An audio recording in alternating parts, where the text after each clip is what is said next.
Okay, thanks guys, and appreciate you coming back. Again, this is Jeremy Maestas here with the West Tech Center for NRCS.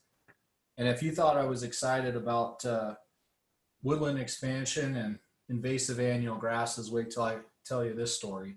We just have tremendous opportunities in front of us to help restore the West's water resources.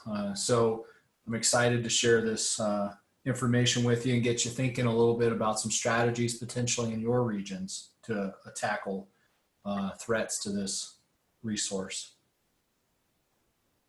Again, we'll follow that same structure with a little bit of background on the problem and where it has occurred, some strategies for tackling it. We'll have a great case study, a successful example of implementation, along with the primary practices and programs that we'll be thinking about using through our Working Lands for Wildlife approach.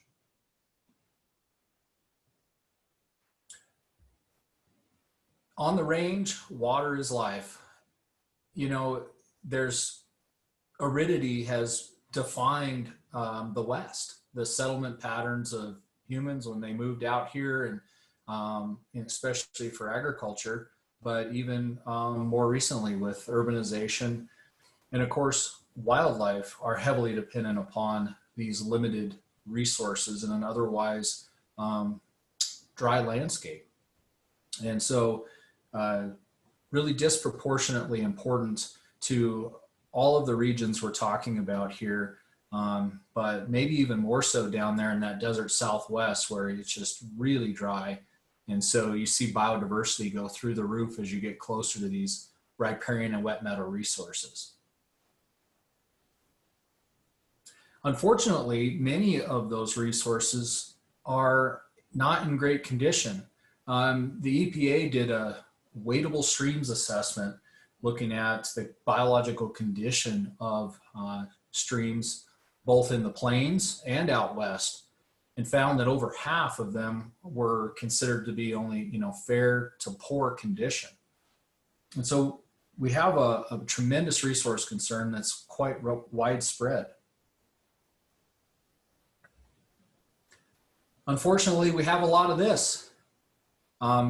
This is basically any old forgotten creek in the West, right? A gully that's been disconnected from its floodplain, and now we have a very narrow band of riparian or wetland vegetation that could even possibly grow along this channel. And so this issue is something that we see signs of all across the landscape. And, whether it's in these perennial systems or ephemeral intermittent systems, or even just in our uplands with some of the gullies down our deeper soils. Those are symptoms of a broader channel incision problem. And I'm sure many of you are familiar with this model, this idea of gully erosion. But essentially, you can look at the diagram on the left to see that, a functioning wet meadow or a valley bottom, the water table remains fairly high in that system. But when you get incision, in other words, down cutting of a channel, it starts to draw down that water table with it. As a result, water table drops, green groceries go away. So we see our valley bottoms that used to be these emerald islands out there in the desert really shrivel up and become dominated by upland vegetation. And out west, that indicative of this is sagebrush that's creeped in on valley bottom floodplains that used to support wetland vegetation.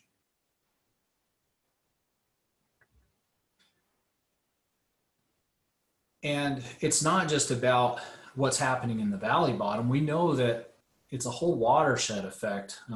Our precipitation that falls into the system is affected by these other threats as well. So woodland invasion, annual grasses, some of the things happening in the upper parts of the watershed also affect that hydrologic function. Across the ground cover, having healthy perennial deep-rooted plants that provide those soil pore spaces for water that falls to go into the ground and irrigate the soil essentially instead of running off as quick as possible also affects the health and function of these watersheds.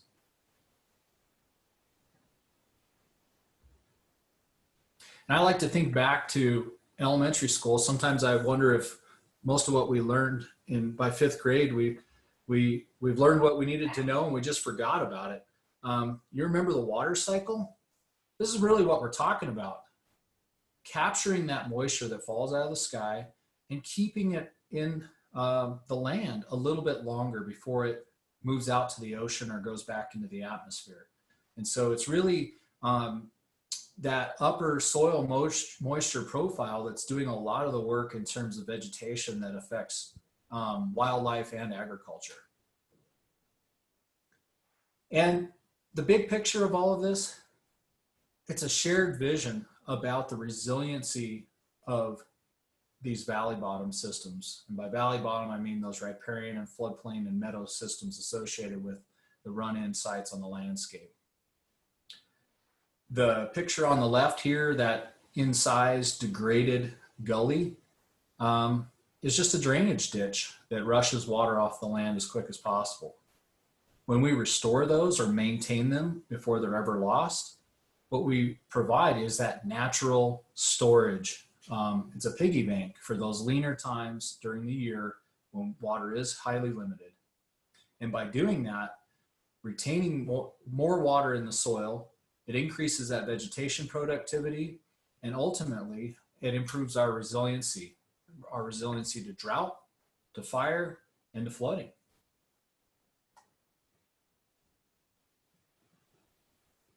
And if you remember back to the woodland expansion talk, we talked about this syndrome called the shifting baseline, where we tend to forget what things look like in the past. I mean, the same can be said for our valley bottoms. There's a recent advancement in our knowledge of channel evolution, and some folks published this model several years ago called the stream evolution model that identified this stage 0 condition. In other words, what did it look like before it even had a single channel running down through the middle of it?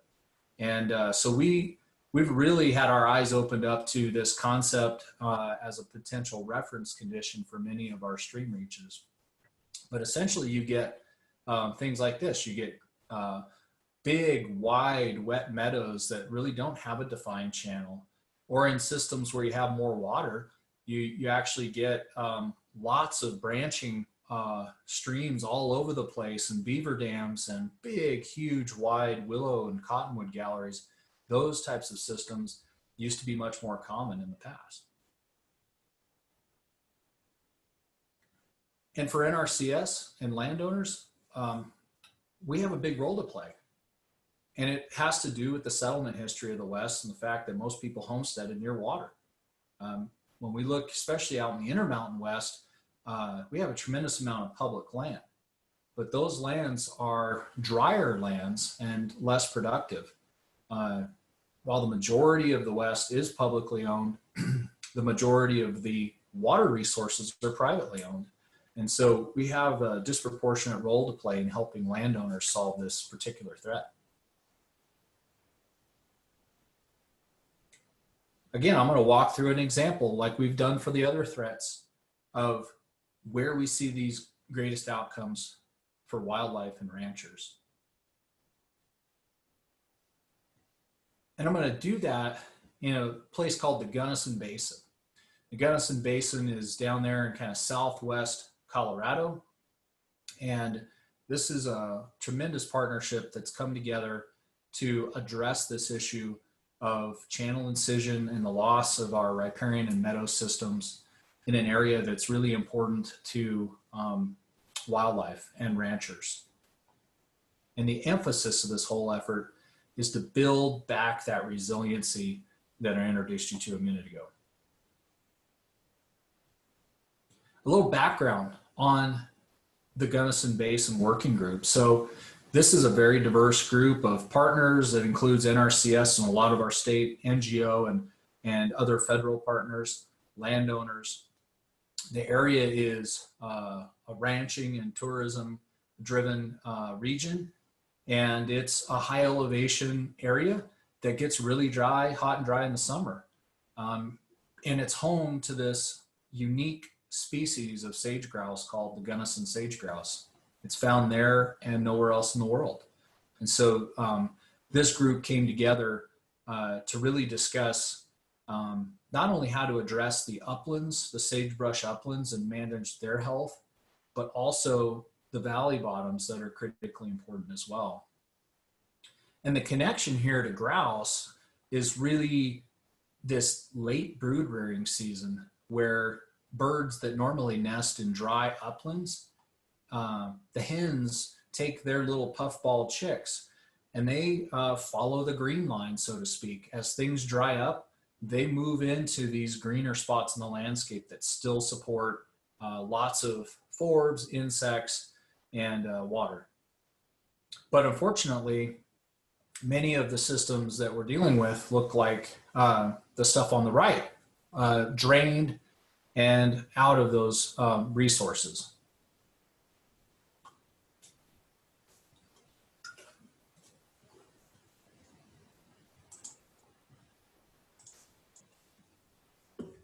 So this group enlisted the help of Dr. Bill Zedike out of the Southwest. Bill's a restoration specialist that developed a method called Let the Water Do the Work. He wrote this incredible book about just taking sticks and stones approaches to trying to heal these systems. So the Gunnison group enlisted the help of Bill Zedike to think through how would they prioritize this resource concern and really address this issue of channel incision at large scales to benefit sage grouse and ranching. Well, they combined all of those key components of the Venn diagram: the intact core concept, the wildlife stronghold, the cultural will, brought it all together to find these sweet spots.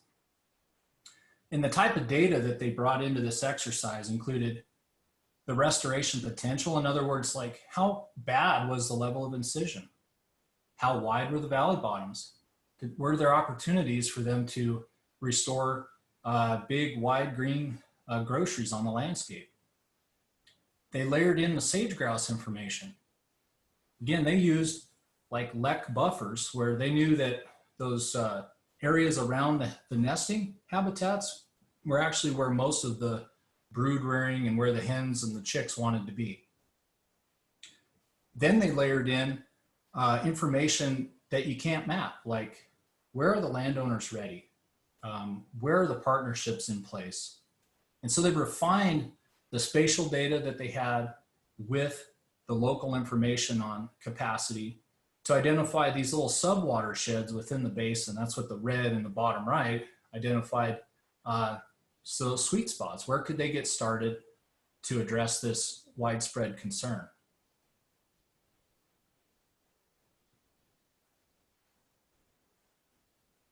And this ought to start to look pretty familiar by now. They applied that same mental model we've been talking about for the last 2 days of trying to identify those intact core areas where they could intervene early to address the resource concern. The big deep gully on the right is where we normally get taken to look at when you ask folks, do you have any channel incision or degraded riparian areas? We usually go out to spots that look a lot like that. And they ask, well, what can we do with this? And I often joke, I said, we'll give it a name, because it's now a permanent feature on the landscape. That deep gully is really hard to come back from. Instead, what we're trying to find are these opportunities where we have these really low levels of incision early on. For example, the figure or the photo on the left is just a small head cut. That head cut is going to continue to erode and move up that valley and de-water that beautiful green meadow above them. And so by addressing that head cut now, they're saving that intact core meadow up above. And just below the head cut, it's still not too deep that we couldn't bring it back with some of these simple sticks and stones approaches. And so that really is the concept behind targeting this resource concern early.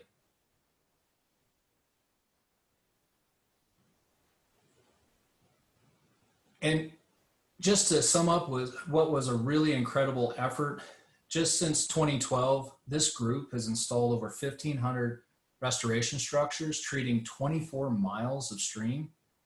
And they're doing it with a really diverse group of people, from landowners to volunteer crews, contractors, and students. It's been a fun project to watch play out, and we've learned a lot of lessons from them. This is kind of what some of that looks like. These simple sticks and stones approaches involve slowing the water down, spreading it out a little bit, capturing the sediment and runoff, and slowly building up these wetland resources. As you can see, the rush in the background behind the water. And the grouse respond to it. They can be found in these areas in the late summer when everything else is dry. The group has monitored vegetation transects on the ground and seen almost 500% increases in the wetland plant cover just a few years post restoration. So this stuff works. And some really cool wildlife responses, from big game to Gunnison sage grouse is pictured here, utilizing these resources after restoration.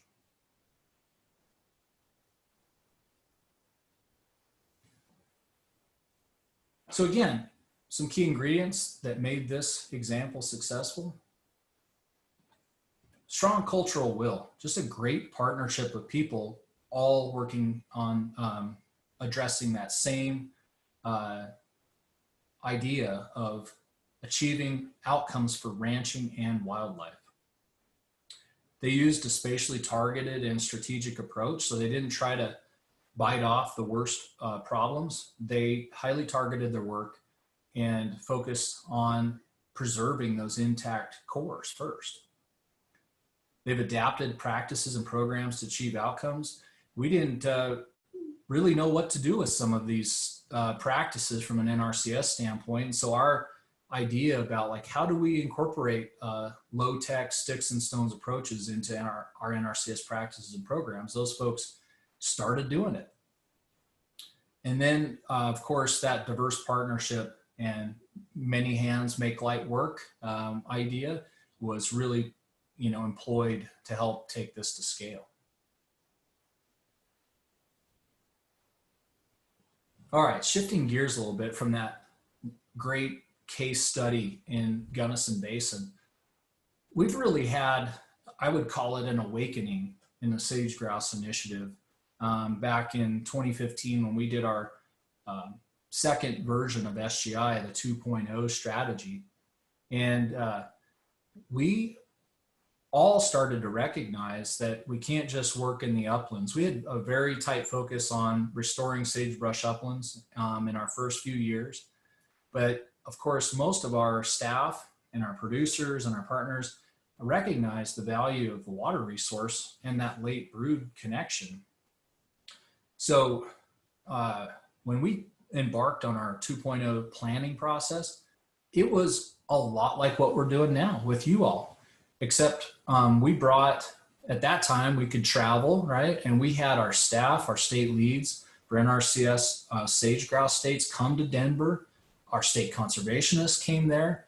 And for a couple of days, we all brainstormed on what is our strategy going to look like? What are the threats we're going to address? Where might we want to work? How would we tackle them? So we started this concept then of developing these coordinated strategies. And at that time, every one of the Western states said these mesic resources, these riparian and wetland habitats need to be part of our portfolio that we address.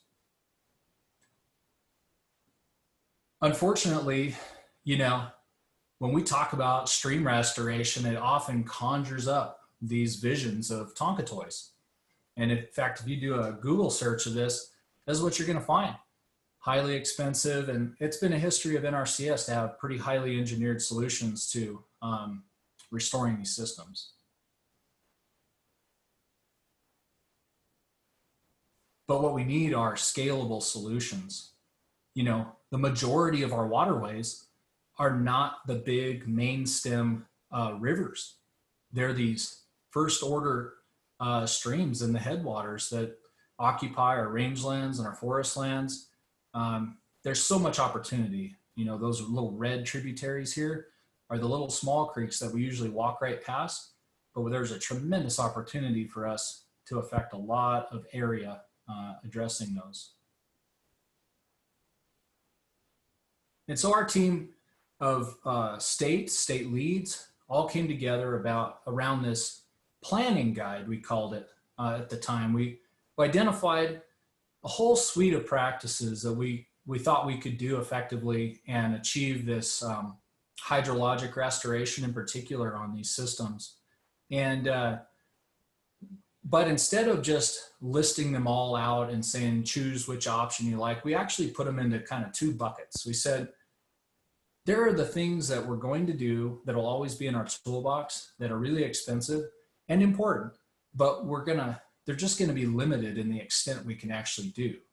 So we have to make those extremely targeted, right? And probably only in the most highly valuable places would we do the Tonkatoy restoration that can be quite expensive. And, you know, the conservation easements are another one that we can protect these wet meadow systems with programs like our ASEP, WRE, or ALE, and keep those water resources from being siphoned off to irrigate golf courses in Phoenix or Vegas. Then there's this whole other side of the equation where we recognize that there's a bunch of stuff we can do that's lower cost that can be implemented at a much broader extent. And we'll talk mainly here about this low tech restoration being one of the newer things in our toolbox, but just for a quick mention, you know, grazing management in the context of, you know, restoring riparian and meadow systems is a big deal. Spring protection of these rare springs and seeps out there on the landscape. And then of course, there's a connection to woodland expansion. So conifer removal was part of that toolbox to ensure watershed health in general could be restored.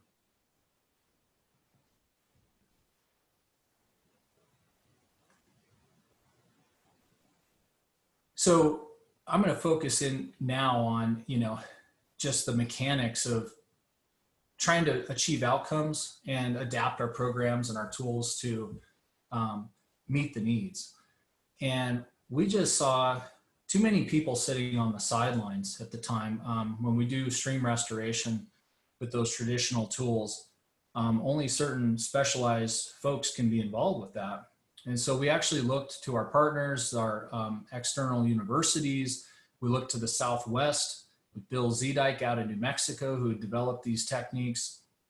And we kind of summarized two main concepts out there. One of them being the Zedike type restoration on more of these dry ephemeral meadow systems. And then when we look at our perennial streams, boy, there was really exciting work happening on partnering with beaver and the whole idea of building these fake beaver dams we call beaver dam analogs. Really simple method to kickstart processes and actually restore functioning floodplains again. Here's an example from Oregon on some of this beaver dam analog work. You know, and this was kind of a big aha moment for me when I saw these photos.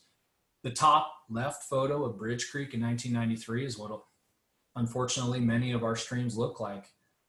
But our traditional solution to that is to kick the cows off, right? So what do? We exclude grazing altogether, or we come up with an elaborate plan to graze it. But often what we get is the picture on the right.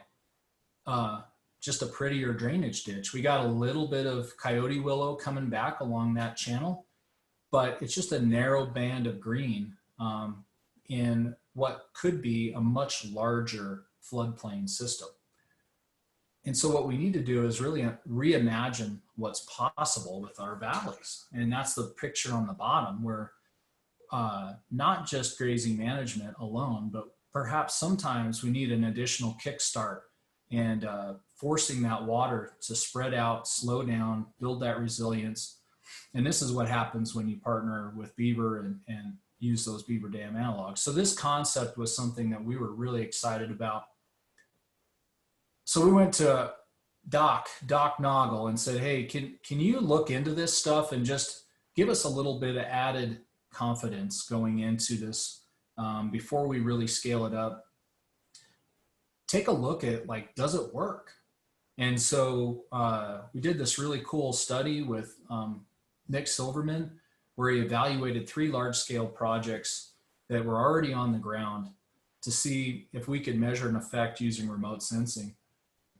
And so he looked at that Gunnison Basin project, those Z-dike structures, beaver dam analogs out of Bridge Creek, Oregon, and then grazing management that enabled beavers to come back there in northern Nevada, Maggie Creek. The upshot: restoration using these low-tech methods increased productivity of those riparian areas by 25% and kept plants greener longer in the summer. We actually saw that in Maggie Creek, that where restoration had been in for 2 decades, the productivity of that riparian bottom no longer depended on how much precip they got every year. That sponge was so full that it didn't fluctuate based on droughts anymore. Now that's the kind of resiliency that ranchers need in these really arid environments where water resources become extremely limited at certain times of the year. But we had to go to work. We were excited about it, but we had a lot of stuff that had to be put in place for us to implement this type of technique in our portfolio. So, you know, the tech centers played a huge role. Several of us were involved in, like, starting with, well, what practice do we even use, right? And so we kind of settled on this conservation practice 643, the restoration of declining communities, as being the best fit for this process-based restoration approach. And so that we took and built out the practice standard, had to update it, developed specifications that our folks could use, partnered with our Colorado state office and partners to publish a technical note on how to do these structures. And then we've leveraged resources from our Working Lands for Wildlife partnership with Pheasants Forever to enlist the help of Utah State University in publishing a design manual for some of that beaver dam analog and low-tech work in our perennial systems. So this has been going on for the last 5 or 6 years, and now we're operational. We've been out there doing tremendous amounts of tech transfer, right? If you want to mobilize the masses to help you with this stuff, they got to know how to do it. So we've been doing everything from webinars to hands-on workshops with people across the West. To date, you know, we've done about 11 of those, over 400 people reached, with a whole host of partners helping us pull this off. Those partners include producers. This is Jay Wild, my friend from Mink Creek, Idaho. And Jay was kind of one of those pioneer landowners who, he says he's sitting there at his kitchen table one morning and right before the coffee kicks in, realizes the problem he's been having with his creek drying up probably stems back to the fact that there were once beavers in that system that are no longer there. And so he reached out to Utah State University and has just become one of the leading authorities on how to bring these systems back, partnering with beavers and kind of that sticks and stones restoration idea. Jay now goes on tour with us and helps teach these workshops. He tells his story of outcomes that have been achieved in just a few years, where his creek now flows 42 days longer than it did before restoration. For him, it's about his granddaughter on the right. Emily, you know, he wants her to be able to take over the ranch and have that same experience of catching big old Bonneville cuts out of a beaver pond and inherit a place that is resilient and capable of withstanding the droughts we know are getting more frequent and more severe. We had an all-out blitz with our communications folks. I mean, I call it a campaign, because we had to really get this on the psyche of all of our, not only our staff, but our partners and society, that this was a big deal that they could help with. And so our public affairs folks, our communications specialists, just did a tremendous job of helping to tell the story of what this is, why it's a problem, and what we can do about it. There's been inspiring things that have come from that. One of them is in Southwest Montana, around the town of Dillon. This is Sean Claffey, who works for the Nature Conservancy, formerly with BLM. You know, talk about a rock star. The guy got super inspired by this type of work and reached out to Mr. Kyle Tackett at the time, the district conservationist there, Southwest Montana. And between those two, they brought together this incredible partnership to apply what was done in the Gunnison Basin to their backyard. And so, I mean, I have lost count of where they're at, but just in the last 2 years, I think they're up to over 400 meadow restoration structures installed. And it's just an incredible example of what happens when you bring together those intact core concepts, the wildlife and the cultural will to do it.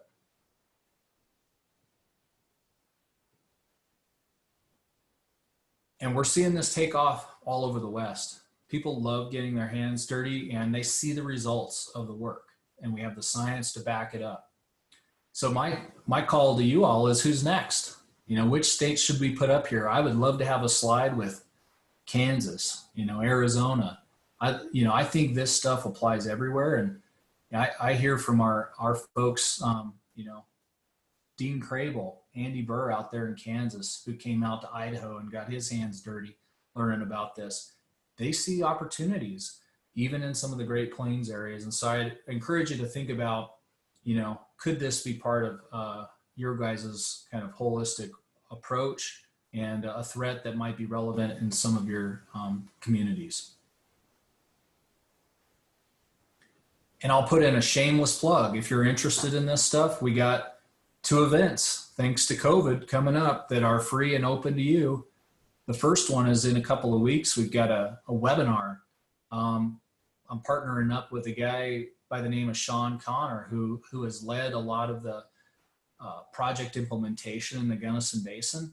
And we're gonna introduce you to how to recognize those early intervention ideas on meadows, you know, those head cuts and opportunities for sticks and stones restoration. The second event in August is a full-blown 4-day virtual workshop. We've had to take and move our field workshops to the virtual environment to adapt to the situation. The good news for you is that instead of accommodating 50 people like we normally do at a time, we have no limit. And so I encourage you to share this information with your staff, your partners, your producers, anybody who you think might benefit from learning this. It's a really intensive opportunity and a course to get you up to speed on some of that.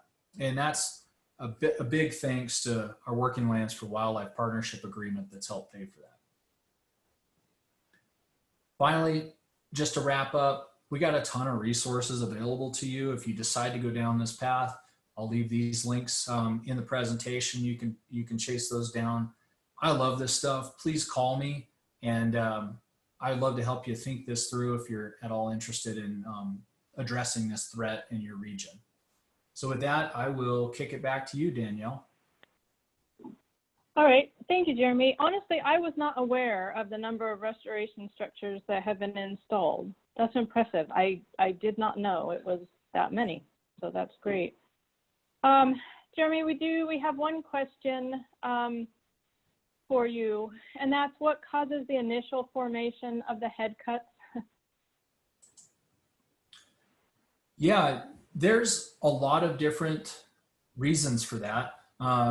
You know, it could be a change in the flow regime in the watershed, but I think probably most of the time it's that vegetation that's holding those soil particles together. And so from a very functional process-based standpoint, if you just get down, you think about the roots of those wetland plants that are holding and binding those usually fine particles, clays and silts together. When that gets eroded or broke down somehow, that system can start to really unravel fast. And there's really nothing in nature to stop a head cut from moving upstream unless it hits like bedrock or roots of a tree or something like that. So, you know, it's a process that happens. We've just made it happen on a far bigger scale and much more rapidly than probably was historically natural. And one more question for you, Jeremy. Can the rock structures handle extreme water events?